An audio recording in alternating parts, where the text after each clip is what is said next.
what pickleball is going to be and what MLP is going to be in the very near future is going to shock a lot of people. Like, I see the trajectory of this sport and the trajectory of this league is exponential on an annualized basis. And as it grows bigger, more sponsors come in, prize money gets bigger, players are going to get better. I think players entering the sport are going to be a lot more dynamic. I think there's things that we don't even think are possible in terms of what happens on the court that we're going to see in the next 2 years.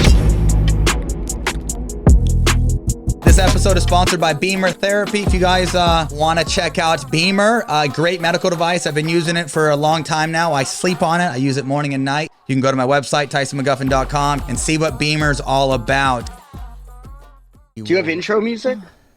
I want to hear your intro music.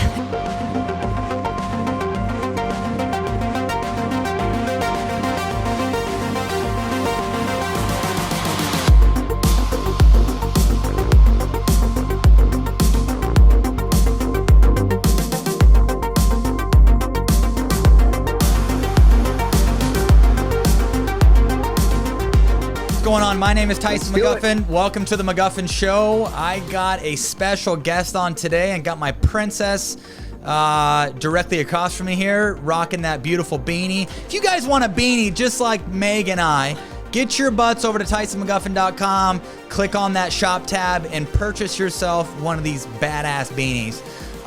But special guest, he is the coach at the first MLP event in Mesa, coach for the New York Hustlers, Corey Benbasset. What is going on, brother?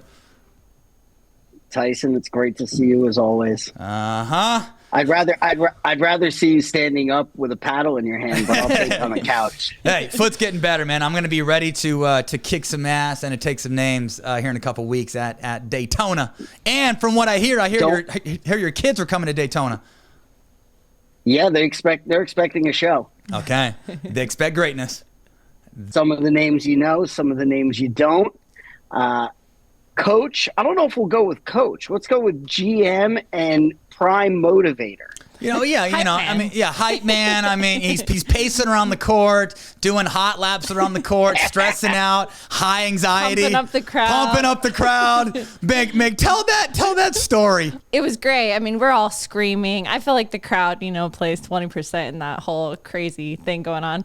And so you're running over, telling the crowd to stand up, pump up, get loud, all the above. And there was two ladies above us that were a little older, and the one lady goes, what did she say? She said, I'll stand up if I want to. And the other one said, yeah, I'll cheer louder if I want to. And he's like, he's telling us what to do. And I said, no, he's just trying to pump up the crowd. Don't be telling those old ladies what to do, man. I'm a grown woman. I'll do what I want. You can't keep Hustler Nation down. Hustler Nation, baby. That is true. There was one point where there was some people sitting below us. They were sitting in our section, which really wasn't our section, but we claimed it as our section the entire time. And they definitely were sitting there for a bit. And as we started getting comfortable, I was kind of trying to warn them, hey, we're going to get really loud. There's going to be some stomping. There may be some kettlebells. And they kind of rolled their eyes and looked at me. And I'm like, I'm not telling you have to move, but I'm just letting you know it might not be pleasant to sit there. Mayhem is going to take place. Took them about 5 minutes to relocate. So I won't mention, I know we're going way too forward, but just because you brought up the crowd, which, by the way, was phenomenal and above my wildest expectations. But I won't name names, but there was a certain GM that wrote me after the semis and said something to the extent of, bro, I can't believe you guys paid fans to show up. And I said, I swear on everything holy to me that I have no idea who these people are. They showed up by themselves. And then next thing I know, the next PPA event rolls up, and there is the crowd.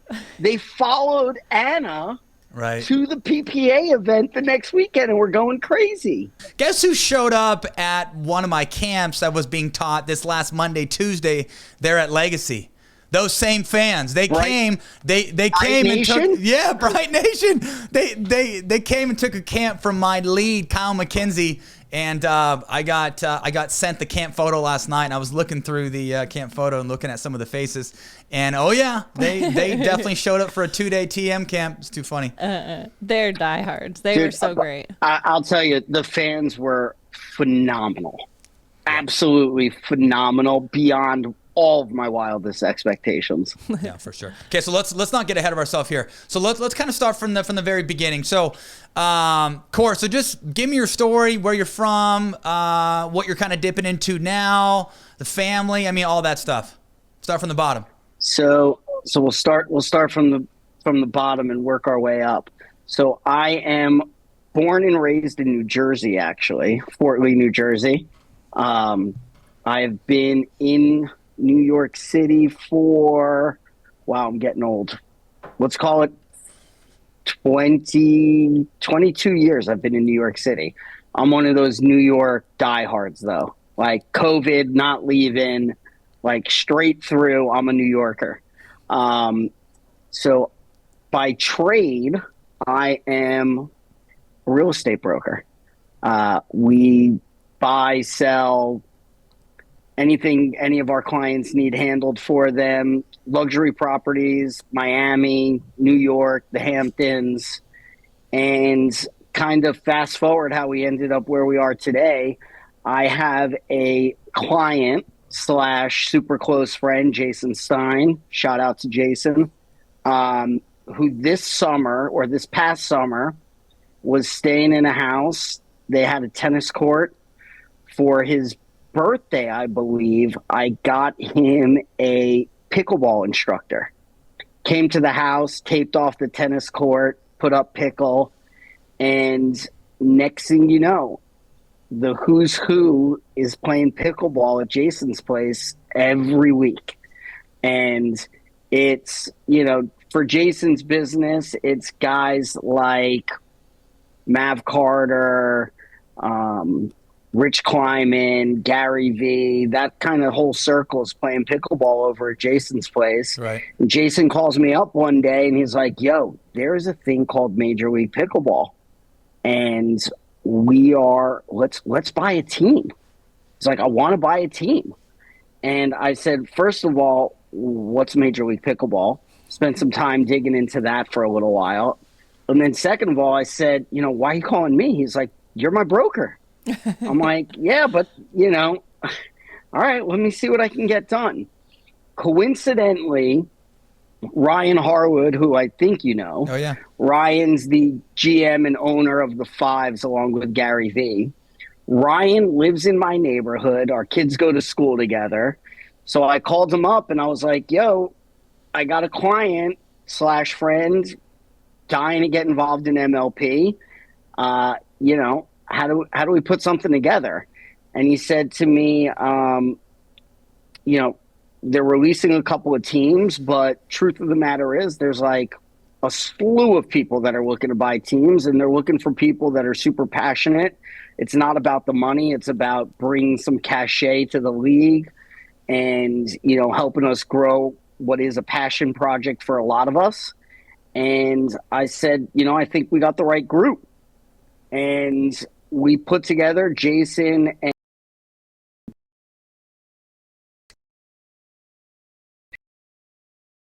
the other owners, and Dan Heimovich, Jason's partner.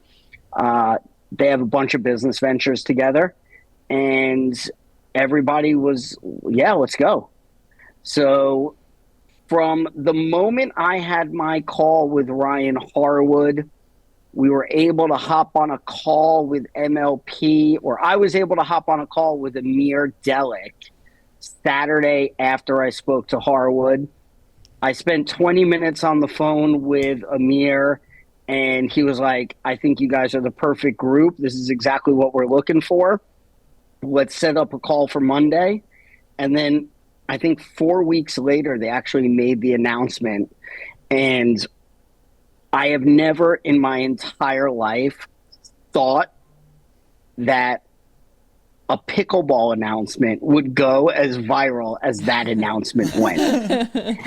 I mean, it was insane, the amount of coverage that press release got when they just said, LeBron, Draymond, Kevin Love, SC Holdings, Danny Silman, etc., are buying a team in Major League Pickleball.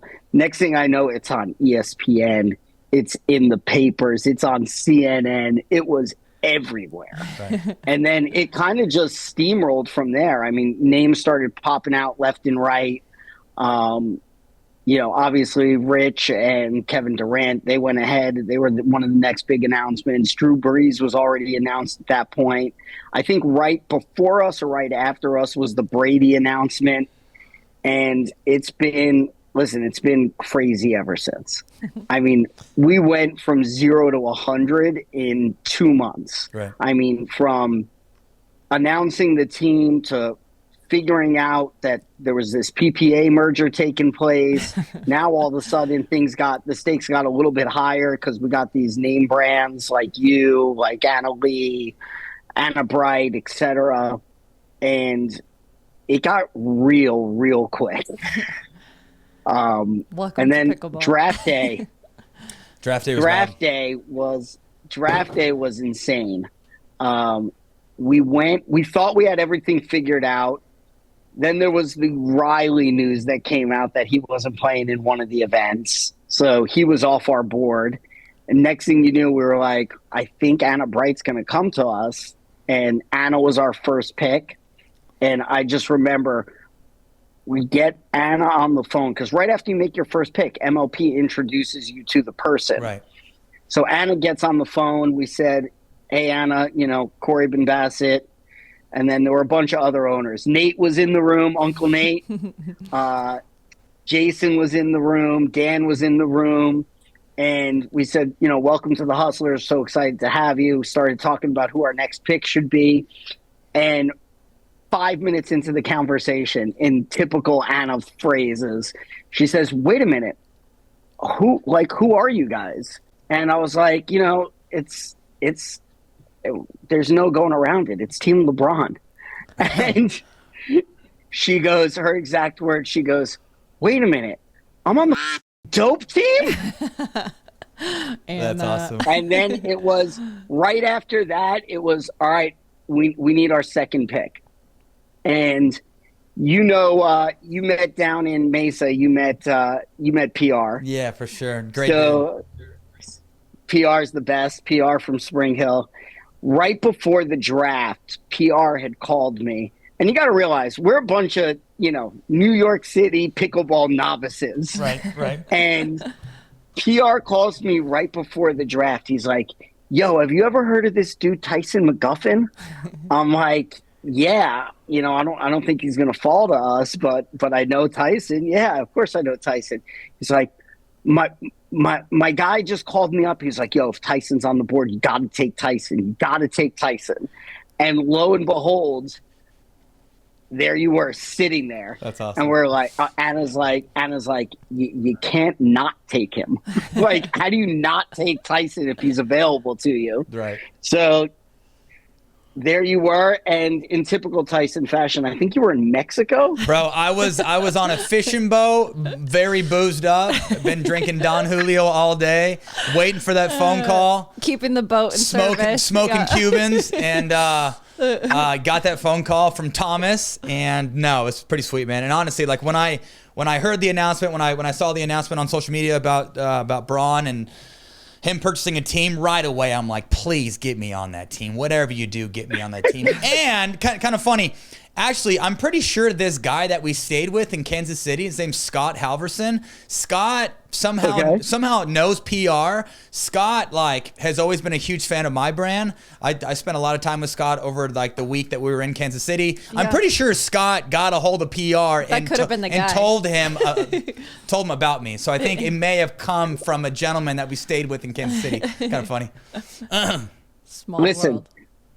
The way it worked out, I'm being straight up with you guys, and everybody will say I'm full of shit. But once our full roster was announced, Rafa came next, then Lacy came after you guys. Yep. And everybody started with this nonsense, and it still drives me crazy, of these guys drafted for brand. These guys draft for YouTube highlights, and they're looking for clicks, etc. Screw the noise. That's what made coming into Mesa such a big deal for us, because I was like, I'm sick of hearing that we drafted for brand. Right. You know, I don't get me wrong, you guys are pretty on brand for us, but at the end of the day, when you look at the group that we have that's involved from a management perspective, owners and players, winning's everything. No, right? for sure. Like winning, integrity, those are two of the mainstays of our organization. And winners without winning, winners, I told you guys from day one. You did. But without winning, like if you're just the loud group out there and you're not winning, nobody cares. No, it's whack. Yeah, Right. for sure. No, of for course. sure. We're not- You know, so I think what's also good about our team, and I'm sure you've all heard rumblings, there's a lot of teams where not everybody gets along. Yeah. Like, I think our squad genuinely enjoys spending time with each other. I mean, hell, I never met you guys, and on day one, I was like, yo, I'm staying at the house with you guys. Right, for sure. No, I think that was so cool too, with the whole team staying together and meshing like that and getting to know each other on a different level. Yes, you guys see each other on tour, or most of you see each other on tour almost every other week, but that was a whole different experience. And I think that was super important and super cool. Yeah, and I think, you know, winners get there early. You know, we obviously you guys took care of us. We all got flown in on Sunday, got the house Sunday night, practiced 2 days from Monday through Thursday, did some content Thursday, and then really balled out. I mean, obviously, sorry, did not ball out on Friday. Definitely balled out on Saturday. Hey, Corey, if you don't mind, tell my viewers and my guest here how awkward and how dark and how quiet that house was after going 0-2 on Friday. So we go. So first of all, we get the pairings, and we see who's in our group. And right off the bat, we knew we had a pretty tough group to come out of. Right. And all right, you know what? Las Vegas first. All right, we can handle Las Vegas. I think we went up 2-0. We went up 2-0, 2-0? man, and I thought it was going to be a clean sweep, and Anna and I did not seal the deal. We had 3 or 4 match points and didn't do it. Correct. And so we lose to Las Vegas. And by the way, I think you'll agree, first ace of all time. Hey, don't bring that up. No, Dekel totally aced me. I mean, just hits the piss out of the serve down the tee, totally aced me. But I kid you not, I was so gutted. I'm sure you were as well. I was so gutted after being up 2-0. Ann and I losing that heartbreaker. I know my wife was gutted, and then obviously losing that match. Like, it was tough getting our crap together and going into that next match, you know? So we lose. Then you go up against Seattle. And listen, whenever you're going up against Ben Johns, if you come out with a W, great, but you're not banking on it. Like, you can't go into a match against Ben assuming that it's going to be a cakewalk.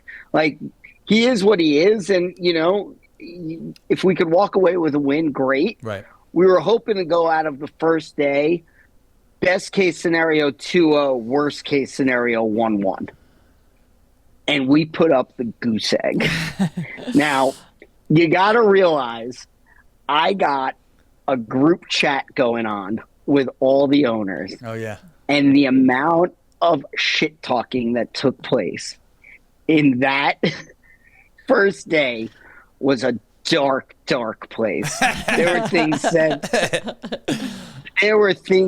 That I don't even want to look back and look at the history on it. But we got home that day, and it was pretty depressing. Yeah. First of all, you know, we had put in a lot of work in getting this set up, and all I could think about was, I can't believe I'm going home Saturday afternoon. Like, I thought, but keep the faith. Winners win. For the record, on the night that I booked those flights for Mesa, I booked the Sunday night red eye. I swear to you, I never even looked at the flight schedule for Saturday. Didn't even look at it. Good man. The man believes. Believed. So, listen, we made changes. We sat down as a group and said, yo, what? It was a shitty first day. What can we do differently? We made the lineup changes where we were sending out Lacy and Rafa one on the mixed side, get them out of the way. And, we got you and Anna playing cleanup instead of going out the first mixed match. And we showed up. We put on a hell of a show on that first match. We had some big wins, which, by the way, ended up being huge for us because of the point differential. So we had 2 games in that match where we won big, which then left us sitting at 1-2. Right. And then Seattle was playing Las Vegas, I believe. Night Owls, Yes. Yep. No, wait a minute. Before that, we finish our match. We go to the lounge, and Las Vegas was playing ATX. Oh, right. And ATX had an epic comeback and beat Las Vegas. Then Las Vegas played Seattle, and if Seattle won, we had our chance. Right. Now, there's some crazy math that I don't know about you, but is above my pay grade. But I was watching all it. That point differential stuff, yeah. Yeah. I turned to Steve watching that match, and I said, do me a favor, just do the quick math. He said, I'm looking at it, unless it's like an epic dream breaker scenario, I think if Seattle wins, you guys are in. And I'll never forget where I watched that match. It was center court. I sat in the top left-hand corner. Corey's I didn't even crazy sit in the whole time. No, I sat. I didn't even sit in a seat. I sat on the step. Because anybody that sees me at a match knows that I nervously pace a lot. Yeah. So I probably got in about 4,000 steps during that match, walking up and down the steps, watching. Every once in a while, I said I wasn't going to be the obnoxious guy cheering for that team, but every once in a while I couldn't contain myself, and I knew we were going to the quarters. I lost it. I was running up and down all over the place. I knew there was a good chance we were playing Harwood in the quarters, Harwood in the fives. And I don't know if you knew this. Gary was hosting a meet and greet. So Vayner Nation came out in full force. Parking lot at Legacy. Full. Yeah. So so Harwood looks at me. He's like, bro, you don't want to go up against Vayner Nation. You do not want to go up against Vayner Nation. So I knew that was going to be epic. I don't know what it was about the quarterfinal match, but there was something about it that was just electric. Now, I'm new to MLP. Right. I know you're an OG. Yeah. But there was something that match had that was just unbelievable. The crowd was insane. Gary was there. But I don't know why. That match, even more so than the semifinals and the finals, was just an epic showdown. No, for sure. I've heard from countless fans, countless viewers that by far, like, the best match in MLP history was that quarters match against the fives. And it was funny too, man. So, like, Gary was like sitting on the bench like this, and then anytime his team had like a nice streak of points, he'd get up, get all crazy, and then get right back to his spot. It's the funniest thing. Right back to his spot. Right. It's like watching him. Have you ever seen him on TV during a Knick game? Same thing. Really? Oh, that's funny. I felt Same bad. thing. I felt bad for him because during the side switch or the dream breaker. Yeah, he had to come over and he sat right below our cheering section. Oh, that's right. And we were cheering. Right they ended up over cranking him. it up just a bit more because Gary was right below him. I think Brooklyn. So there's a couple of things about that match that I don't know if I even told you about. So first of all, that match, just to give your viewers a little bit of insight, our two ownership groups are friendly. Danny Silman, one of our owners, and Gary V, super close friends, next door neighbors. They're in businesses together. Harwood and I, our kids are in school together. We see each other all the time. So even rolling up to Mesa, there was a lot of shit talking taking place between our two groups. All in good fun. We're all super competitive. We all like to have a good time. So just it seemed like the perfect showdown. But we go up 2-1, and you and Anna. Oh, don't even talk about big. it. Don't even mention it. Ma, I've had nightmares ever since then. Oh, Yuck. 7 match points. Blown. Completely blown. 7 match points. Okay. But while we were still up big, somebody turned to Rafa and asked him why there was tape on his shirt. And, there was a piece of black tape on his shirt. And somebody said, "What is that?" And Rafa went to go give an explanation of why there was a piece of tape on his shirt. And I cut him off. And it was a fan sitting like one seat behind Gary. So I knew Gary would hear me. And I go, "Don't listen to him. We wear that in memory of the fives because our wild card just beat the 8th." Take that. Take that. And then you shit the bed? I know. Just pathetic, Corey. So bad. Pathetic. And So hey, wait a minute. I want to know. I've never asked you this. What was, first of all, your initial reaction? For the record, and I've spoken to Harwood about this, I think the fives made a tactical error sending out, because if you remember correctly, we sent out our lineup first in Green Breaker. Yeah, right.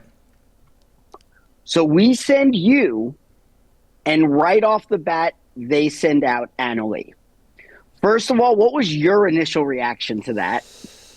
And second of all, for the record, can we get your reaction to the taunting heard round the pickleball world of Annalie doing her best Tyson impersonation? Yeah. So first of all, I've played practice games against Annalie.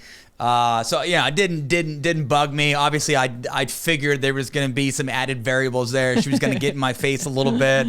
She's going to pump up the crowd. She's got her mom right there. So, obviously, I was in a no-win situation, right? And then correct. If you win, you're supposed to win. Big deal. Right. And I wouldn't have freaking blown my plantar fascia if we could have just sealed the deal in that mixed match.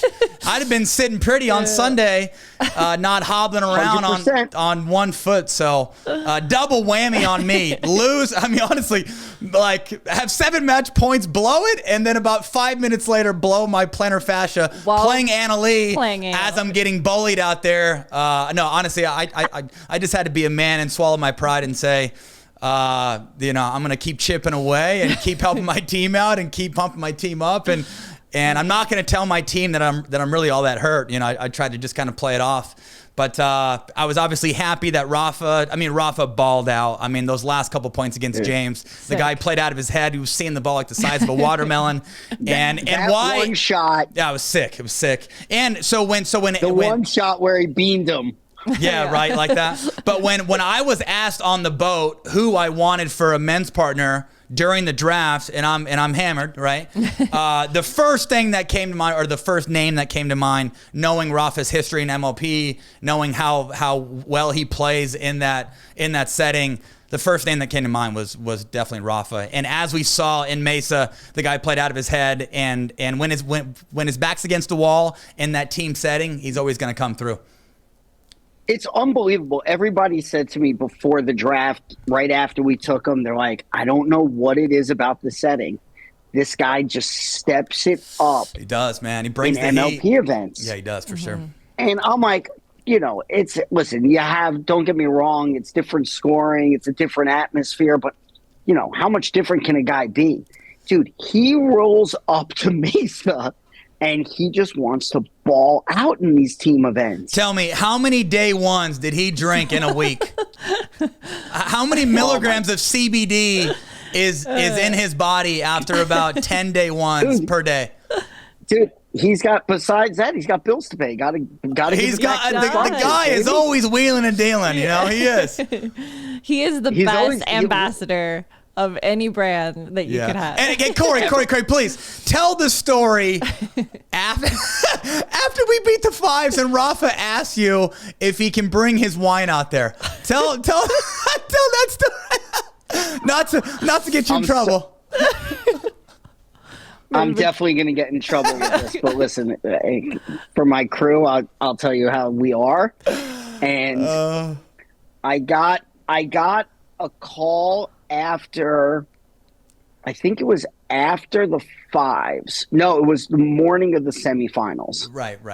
And I think it was the morning of the semifinals, and I get a call from somebody at the league that says, listen, we have a problem with, people are bringing stuff in post-game interviews and everybody's dragging out their bottle of wine and all that stuff. And you got to talk to your players. They can't do it. And I said to the league, well, it's a sponsor. Like, I'm watching everybody's rolling up with their racket with their paddle front and center. Right. They got their water bottle. The label's all perfect for it. I said, it's a sponsor. Like, I don't care. It's a sponsor. And they said, we'd really appreciate it if you could talk to your players not to do it. And I said to them, all right, let me check on a couple of things. And I checked back with the rest of the management group, and I said, I know Rafa and his personality. If I go and tell him right now that after the next match, you can't bring whatever it is you want to bring into the post-game interview, I think he's going to lose his mind. I think he's just going to want to punch somebody. And you don't want that. I don't want him going into this match being a hothead. Right. And so I just said to the league, I said, listen, I'll talk to him. I'll make sure it doesn't happen. But there was no shot in hell I was having that conversation with Rafa. And whatever the consequences were, I would just deal with it. But I was like, I told the league, I said, yep, don't worry. I'll speak to him. I'll speak to all my players. But I walked out of that meeting with the league and I said, you know what? We're on such a high right now. I'm not putting anything to fate, and I'm not going to get anybody fired up over post-game interview for a match that hasn't even happened. I'll deal with the consequences as they come. Yeah. And yeah, I wasn't taking that cab out of Rafa's hand. If he wants to roll up with a bottle of cab to the post game interview, I wasn't going to stand in his way. Show off that vino and show off those day ones. So funny. Day one vino. It's crazy. What about the towel? He's got the towel. I mean, the guy is the best brand ambassador. I mean, he just promotes like there's no tomorrow. But he genuinely. Just for the record, he genuinely uses his product. There was 100%. 3 cases of wine showed up. He would literally bring 2 6-packs of day ones they were to the courts every morning. He had 18 cases, I think, shipped to the house. He left with 2, I'm pretty sure. Can we talk for a second about Lacy Schneemann? Oh my God. Lace him up. No, talk about a breakout moment for her. It's like March Madness, like a 16 seed beating a 1 seed, and then all of a sudden they gain a bunch of confidence, right? Like literally, she was seen in such a different light at MLP and totally stepped up to the plate. And I didn't know a whole lot about Lacy. I think that was Anna's pick, but she brought it. She played great, and it was fun getting to know her throughout the week. When she pulled out that Dream Breaker performance. Come on. First of all, I have seen that video cut 50 different ways. Yeah. Slow-mo, fast forward. That video of her hitting that one overhead in that Dream Breaker is just phenomenal. So I said to her, I am so proud of you. Yeah. I said to her, I said, you know, you were the fourth pick. I'm sure you have your people that doubting this pick, and you stepped it up beyond anybody's wildest imagination. And she just came up big. Yeah. Correct me if She I'm just wrong. came up so big. Correct me if I'm wrong, but wasn't she the last female pick? She was, I believe, the last female pick. Yeah. Yeah. And because was an MVP the or anything? the fives went female, so they definitely weren't. Let's see here, who else was there? Seattle was ahead of us.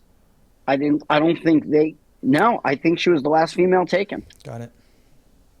Yeah, no, She was the last female taken. And for a small girl, like, she's got a really big, you know, she's got a huge punch. She can bang the serve. She can crank the drive. She's got good lean, like, makes herself super big at the kitchen line, takes a ton of balls out of the air, and doesn't show a lot of emotion. But I'll tell you what, man, when she needs to bring it, you know, she can bring the gas. She can bring the gas. I did not think, listen, I think on most teams she would be considered somewhat of a big personality. And obviously between you, Rafa, and Anna on the court, right. She seems tame. But I didn't realize she had that in her before Mesa. Yeah. And then when she got out there and got fired up, that's when I was like, let's go. Right. Yeah. She's part of the crew. No, for I sure. got to be honest with you. I came into Mesa limited expectations. You know, I've seen videos, but, you know, a lot of the stuff that I had seen were kind of the smaller indoor events. Yeah, right. And don't get me wrong, Yeah. there were some crowds, but I did not know what I was walking into. Yeah. I remember one of the other owners on our team looked at me halfway through the first day and goes, "What the did we stumble upon?" Like, what is going on here? Right. He said, "I have been to every type of sporting event known to man, and I did not in my wildest dreams think we were walking into this."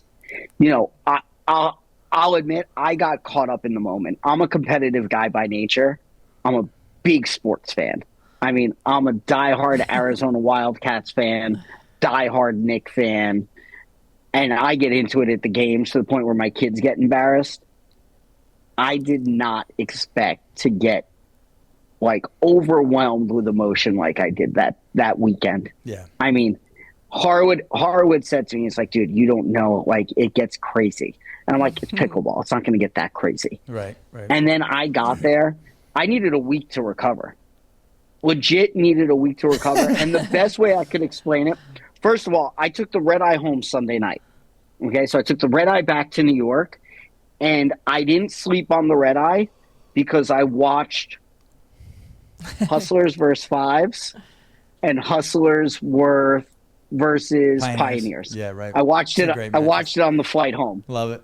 There was a viral video of the coach of the Dolphins getting caught with the pen on the sideline. Oh, really? And everybody sent it to me. They're like, "Yo, this is gonna be you and Mesa. Don't be this guy." Don't be this guy." I was like, "Okay, don't worry, I won't be that guy." I couldn't listen. It was some stressful times out there. Oh, freaking so stressful, man. Oh my God. Anyway, so I was telling you the best way I could describe it was Monday after Mesa. I remember I called up one of my buddies who's also involved in MLP, and I said, "I can't believe I'm saying this. The only way I can describe this right now is I feel like I'm a 14-year-old kid or a 12-year-old kid, and it's my first day back home after summer camp." Like, just depressed. Like, I'm back at my job, and I miss the camaraderie, the fans, the team, like the family environment that we had going there. Like, it was everything. That loss, I haven't had a letdown like that in a long time. That took a solid week for me to get over that one. No, for sure. Then you have Rafa calling you Monday asking if you can extend the house for a couple days. Hey, by the way, you mind if you stay till Wednesday? Okay, wait, hold on one second. I want to know.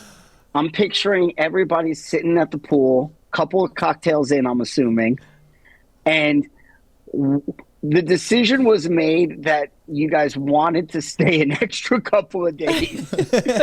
What was the debate like of who was going to make the call? Yeah. Rafa has no pride. He didn't care. I'm picturing like rock, paper, scissors. No. Rafa will gladly take that role. I think he made sure it was on speaker. But yeah. I'm honestly pretty sure Anna and James went and played Monday morning and went and played Monday night as Rafa and I were slamming IPAs in the hot tub all day. Ramathorning IPAs until we fall. Reverse recovery. Yeah, it was a different kind of recovery. Right. Yeah, all good. Obviously, there's not amateurs playing, right? So you actually have true spectators that are there supporting the teams. And just a different dynamic, you know. It's not people that are in their pickleball clothes that are getting done with their event that win 0-2. Like it's true spectators that came to the event to freaking cheer on their teams and to get extra loud. Different type of fan. Well, here's my question, because you were there from the beginning, correct? You played in the first MLP events? I played in the first MLP event, yes. Well, I think there were amateurs. Tell me real quick. Yeah. What's MLP today compared to MLP when you played in it from a fan perspective? Yeah, I mean, well, first and foremost, it was brand new. It was the very first event. And on top of that, I'm pretty sure there was an amateur tournament taking place at the same time as MLP was going on. But yeah, I think just like the electricity at Mesa, the true spectator, the sport's a lot more developed, the sport's a lot more established. You have the merge, you have APP players coming over to PPA, and all the best are there playing. And I mean, it was night and day. Honestly, complete night and day. I would say the crowd being mostly pickleball at that point players, I think there was probably a lot more etiquette in the stands. Like people didn't want to get loud. They didn't know if they could get loud. You know, the players were actually mic'd up for that very first one too. So that was kind of interesting dynamic. Players were all frozen. Like they didn't feel like they could really say certain things or do certain things, right, you know, because they felt a little handcuffed with mics on them. And the fans, I think, just didn't know how to react either. So it was but it was a great event. I mean, right, just the team aspect of it, the team format, like you guys thrived really well. You were on a team with Zane. For and sure, yep. I mean, just the players that could work well together. It really showed a whole different aspect to the players, a depth that maybe you don't see on tour. Yeah, and I was on Team Discovery. And yeah, we didn't have a house together. I think it's a different dynamic, like having all the players together, having yourself, Corey, stay with us, like cool dynamic. I mean, we were like family after like a week of spending time together, you know? So different type of camaraderie. And I truly think just the sport is so much more ahead right now than it was in 2020, you know? Listen, I'll even go back as far as when we bought the team in August compared to today. In August, it was, you bought a what? And now it's, oh, aren't you guys involved in Major League Pickleball? Like, people know what Major League Pickleball is now. Even in a place like New York City, where it's not like there's courts everywhere.